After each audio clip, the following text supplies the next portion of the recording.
Grab your Chinese menus, Wargamers, because today we are painting little grains of rice.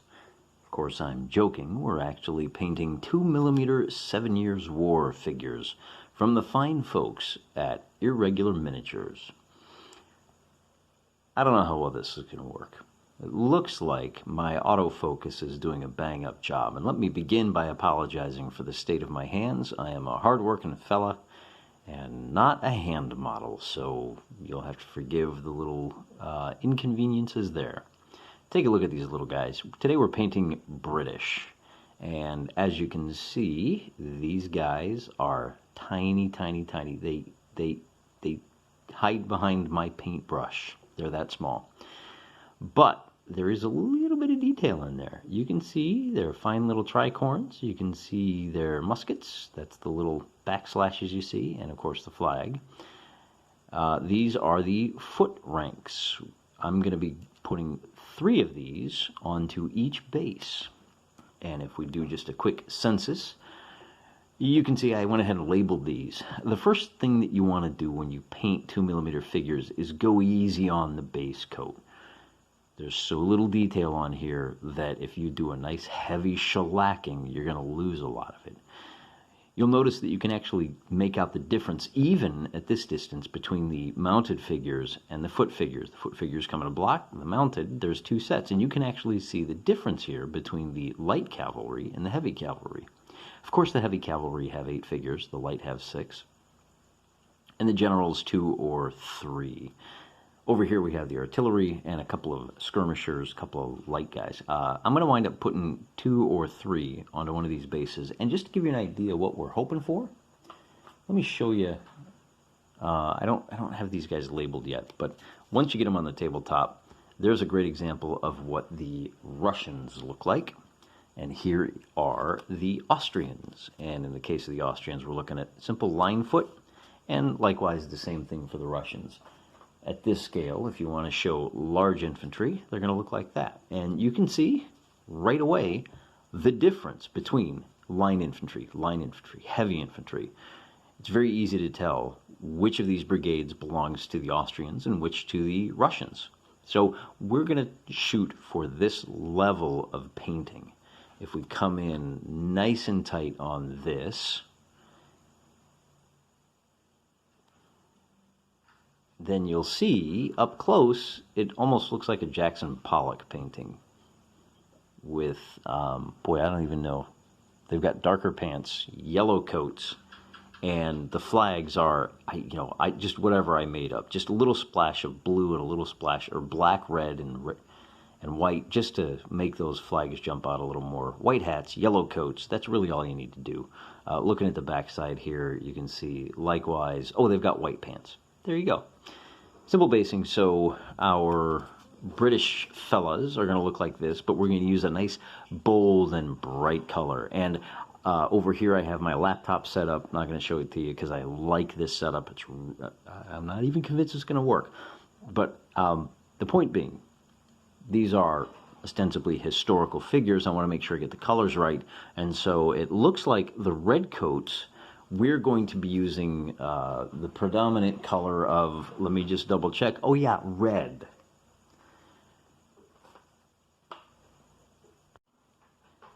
Let me also warn you that for the red, we're going to be using Citadel's contrast paints, and it's something called Blood Angels Red.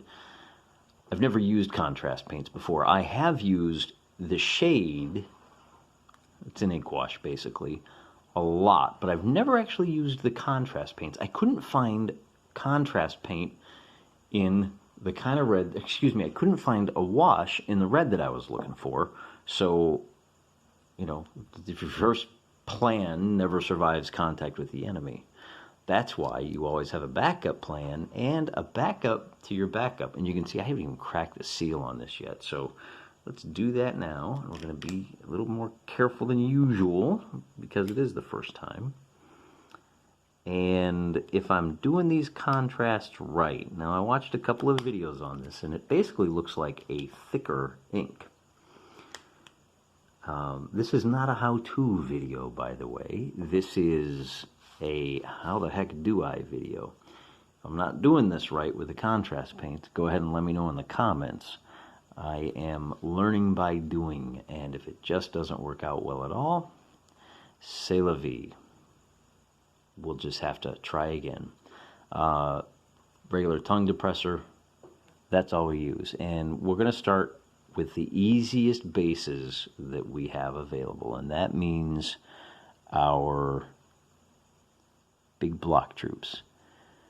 Hopefully, I'll be able to show you. Now, as I said, I have already painted 2 complete armies, one Austrian and one Russian. So hopefully, I'm not lying to you when I say 2mm figures are a lot easier to paint than you probably realize. And I think what I'm going to do, I'm going to try to lock in, because the focus on this camera is so wonky, I'm going to try to lock it in. And you'll just have to bear with me on these little oddities. The contrast paints. And then what we'll do is paint in all of the red coats. And from my research, it looks like, depending on the regiment, the 7 Years' War British were likely to use either a black or a brown or a white paints. But we just need to kind of drag the brush across the top, and it's just like literally any other figure. So there's one down, and we just have a whole bunch more to go. So to compare, after our first step, you can see that that nice blood red is just going to pop right off the figure. I'm going to move the camera out of the way, go ahead and do the rest of these, and then we'll kick back over, and hopefully tonight I'll be able to show you how we do the little horsies. Let's get a good tight shot on those guys, just so you can see how good they look. Let's get a nice tight shot on these, just to see how good they look. There we go. So you can actually see the sabers they're holding, or maybe those are rifles. I'm not sure yet. You can see there's a little bit of flash between these guys. I did not go through and pop all the flash out. Maybe I should do that now. But honestly, at this scale, it's not nearly as critical, because that level of detail just kind of disappears. And there you have it. We are off to a fantastic start. These red coats, red on top, white on the bottom, and there's just a little bit more detail to go. We'll have to figure out later what color to paint those flags. I like to use a bit of a contrasting color. I might go with a nice light blue in this case. But otherwise, we're looking pretty good. Now, you can see in a couple of areas where we got a little bit of oversplash on the red. We'll have to go back, so right through here. Once this contrast paint dries, we'll go ahead and hit that with white, and then we'll be ready to paint the pants. Oh, looks like I missed a little splotch there too.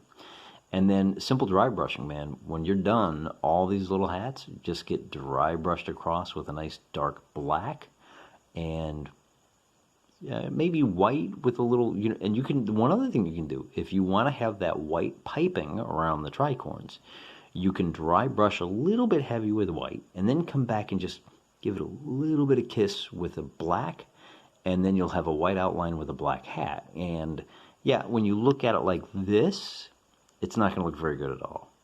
But once you put it down like this and get it on a base, it's going to look smashing. Meantime, one of the things I want to do is switch focus over to my very, very little ponies. For these guys, don't let the size intimidate you. I mean, these are bigger than the buttons on a 28mm figure, and I know if you paint 28mm figures, that's not my blood, that's the paint. If you paint 28mm figures, you have painted details a lot smaller than these horses. That is not death, that is not a sickle, that is just a nice little pennant that the guy in the center is going to wave around. So, for the horses, rather than use a distinct and consistent color, I like to use a mix of washes. And forgive the focus, we're going to fix it real quick. So one strip at a time, just to make it easier for you to see how we do this. We're just going to pick these guys at random, and this is a nice light tan over here, and kind of get into the middle, and we'll do another tan one here. And we just kind of touch up, and that's going to give it a nice khaki or a butternut color. And you just start touching them up. This is a wash, so you're just going to let the wash do the work for you. We'll do kind of, we want to mix it up a little bit. If you do all of them identical, it's going to look kind of like, it's going to look like they're identical. It's going to look a little bit too planned. And in the case of a cavalry charge like this, that's probably a level of planning. Oh, these are the guys that all have white chargers. That can be a good look too, but for our sake, we're doing 7 Years' War. We're doing guys who supply their own horses. And so we're just going to go ahead and we'll do a couple of these butternut fellas right next to each other there. And there you go. We're already picking up a little bit more difference in our horses. Now, normally, I'll go through and I'll just paint all of the guys. And we're starting off with a sepia color here. So that should lend a little bit of a, you know, almost a white color to those horses. And then we'll step up to the flesh shade.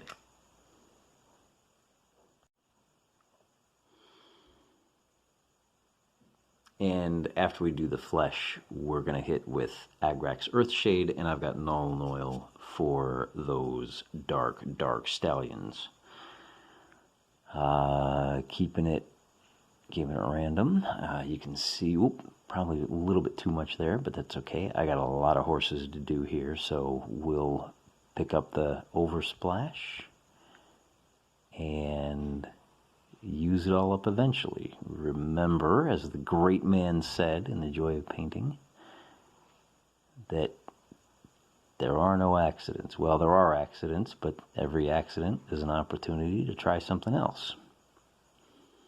Every accident has its purpose, and even if the only purpose of that accident is for you to learn, hey, appreciate it. Providence smiles on us all in very strange ways. Trust the randomness of this universe, because everything has a purpose. Even that little mistake with the brush. We're going to go with a couple of these guys, and you know, it's coming out a little lighter than I had hoped. That's all right. If you want a darker look to your little horses, a couple of things that can be done. You can always come back and hit it with a second wash. You can also start out with a base coat in a darker color.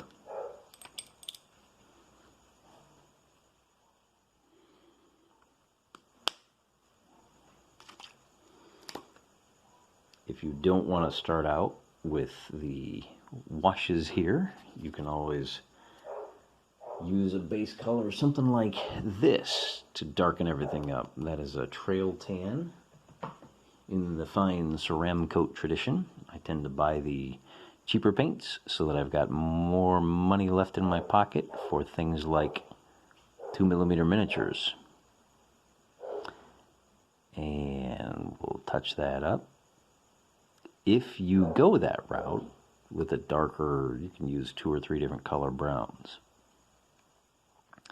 and slowly step them up. You're going to want to lighten the tops a little bit. You'll have to do an extra step because you will definitely want to dry brush a lighter coat to give it a little bit more contrast. That feels a little heavy. There we go. You know, the key here is just make sure that whichever color you paint the back of the horse, you paint the front of the horse as well. Very few horses are white in the back and black in the front. And even if they are white in the front and black in the front, white in the front and black in the rear, in the real world, it's not a good look for the miniature wargaming table. It will look a little odd when you look down on it. And yeah, I know there's, palominos and spotted horses and speckled horses and all different kinds of colors. But for the sake of reading at a distance as a horse, again, these figures are so small, they really need a bright, high contrast in the base colors that you're using. So now we're moving on to a nice dark black and getting it into the little crevices there. And pretty much any horse that doesn't have a coating already is going to get one of these. And this shows you what the wash looks like on a white background. When I'm done with this, I'll break out the Russians and the Austrians. In the case of the Russians and the Austrians, I actually started with a different base color for each horse. Either tan or a light gray or even a nice dark brown. And with the different base courses, it was possible for me to go back and use these different washes to make a lot more variety than you would get just from what you see here. And there you've got it. Now those horses are all one step brighter. So let's take a look at what happens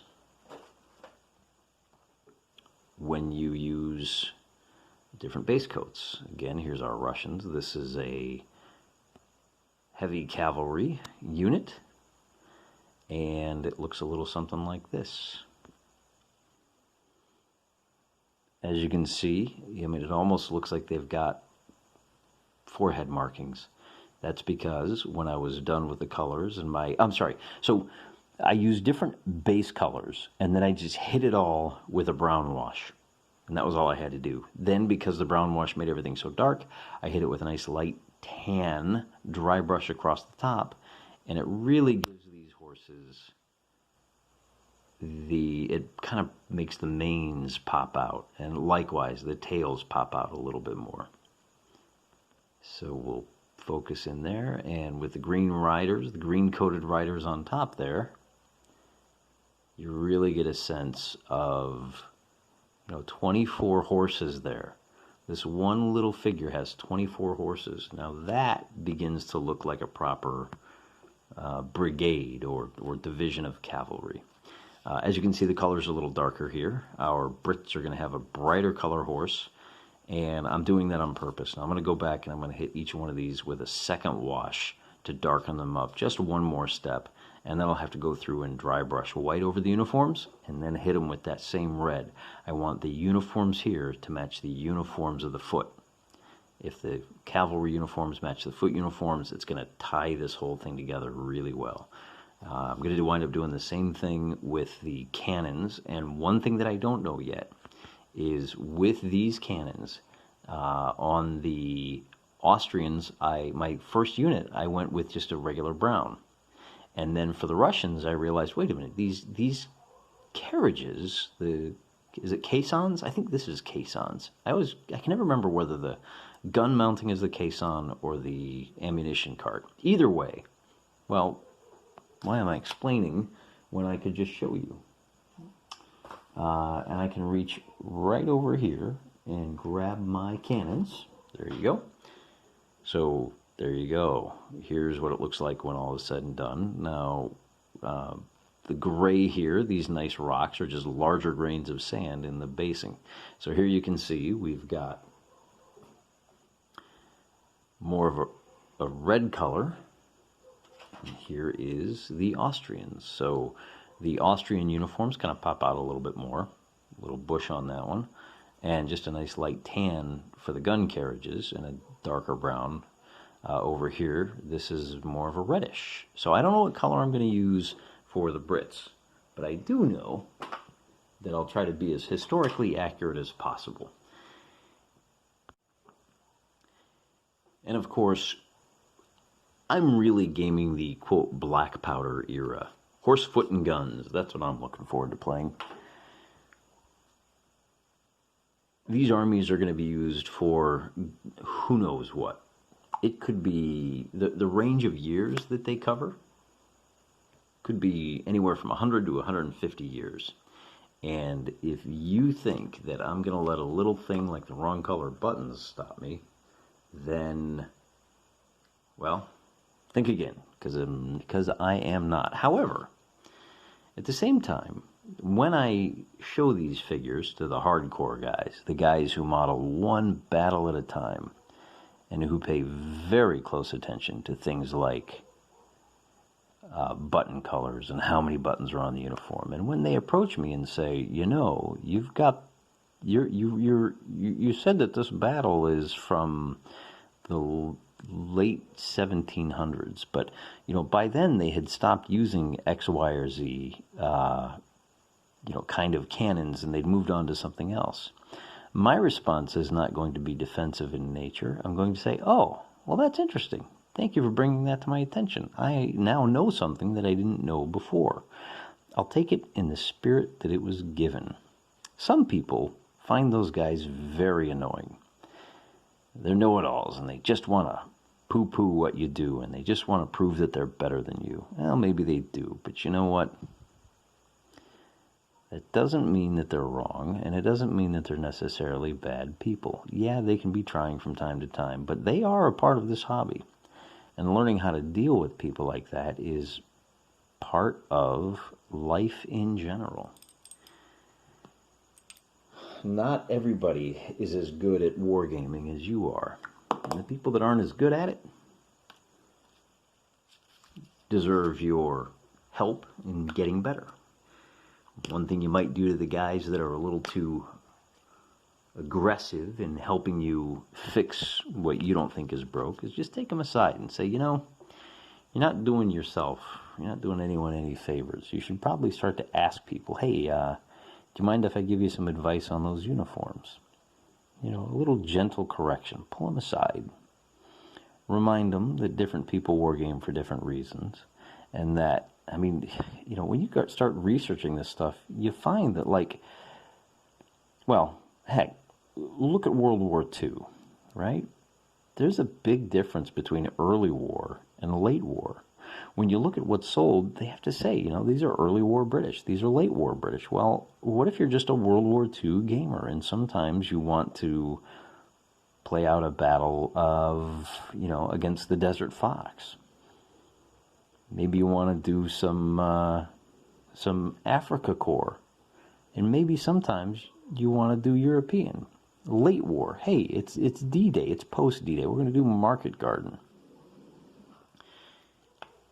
But you got a lot of projects in the hopper, so you use the same figures for both chasing Rommel around the desert and for Market Garden, for the wet, cold climes of the Low Countries. It's okay. It's okay. And if a guy comes up and says, hey, you know, those are really more desert uniforms, then you just laugh and say, yeah, I know, or no, I didn't know that, but I don't really care, and it's fine.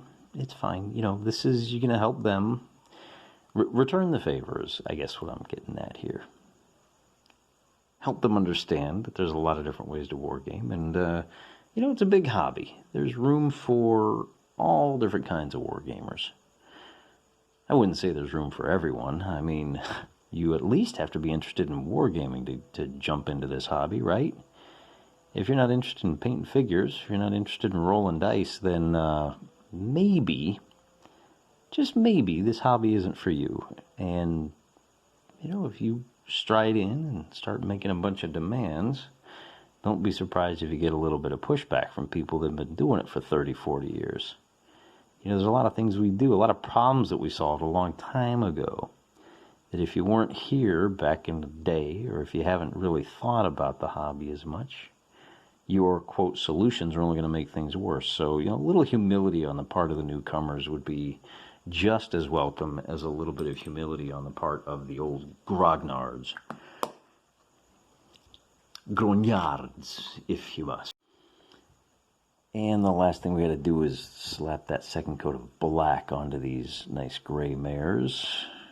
These old gray mares that ain't what they're gonna be.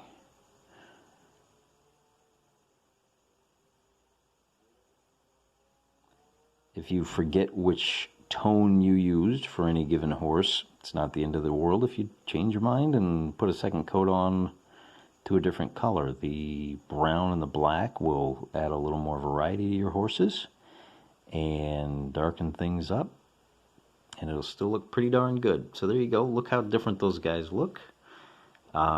It looks like a bit of a mess right now, but as is so often the case, when you're in the middle of the process, I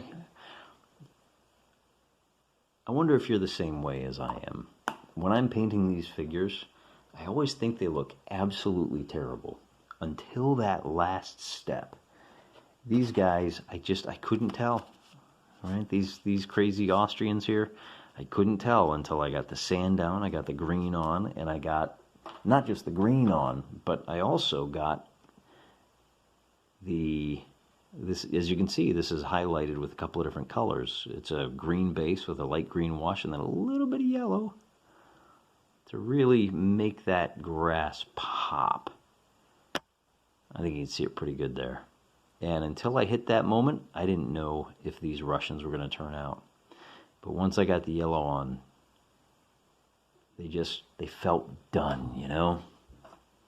I'm a base last kind of guy. So we're going to have to let these guys dry, and I'm going to shut the camera off. I'm going to go ahead and slap. Let me, while I have your attention, I am just about done. So we'll get to the closing remarks here in just a moment, but I want to show you again just to prove to you that this is nothing to be intimidated by. We'll start here with this foot, and all you got to do is drag your brush across the top and let the paint do the work for you. Drag it across the front. And I mean, look at this terrible brush that I'm using. I'm getting this contrast paint all over, and it's all right because I know that I'm gonna have to come in and tidy this up with a little more white. I will probably hit those pants after hitting them with the white to clean up the edge, and then that white will also serve to help out because it will. Come on, folks! There we go. That's what we want to see. As I fix the pants, I'll dry brush a little bit of white across the front, and that's going to give me the white piping. It's going to give me a clean white base that I can put some brown on for those little vertical lines there that are going to be my muskets. And then just a touch of silver flash across the top, and those muskets are going to jump right out. Now, not so much individually, but from a distance, you'll be able to tell that these are soldiers and not, I don't know, what else would march in uniform in a block like this? Not mummers for you Philadelphians, not a drum corps from a marching band, but a proper, come on in here so we can show the people.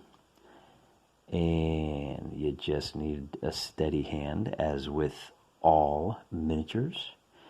You just drag that right across, and a little bit of detail comes out. And while a little bit of detail on a single 2mm figure doesn't mean a whole lot, a little bit of detail on 40 of these guys means the difference between a grain of rice and a soldier. It's the little things. And so just like that, we got another base coat. We got another base. We got the coats of another base of red coats all painted up. And it doesn't take that long. We're already almost halfway done with these guys. Kind of. We painted the top half, but we got a couple more steps in there to finish it off. And like I said, we're just about done. So it's just that easy. I like the richness of these contrast paints. I may go ahead and have to hit it with a lighter red to bring out a little more detail on these guys, but that will wait for later. For now, I'm just going to go ahead and plug away, And the next painting alone together, we'll have some chit chat. I can provide some ideas about what I think. I guess there's a Kickstarter coming up for Hero Quest, and it's controversial. And I have some fairly non-controversial thoughts on that. So look for that the next time we're ready to sit down and paint alone together. This time, I appreciate your hanging out with me, and hopefully I've been able to help your time pass a little quicker and show you a couple of tricks, something that you may not have done, and help ease your discomfort with maybe picking up some 2mm figures, some irregular miniatures to throw down on your own table. Until next time, remember, if you can dream it, you can do it. Don't be intimidated by these little guys. And I'm praying for you.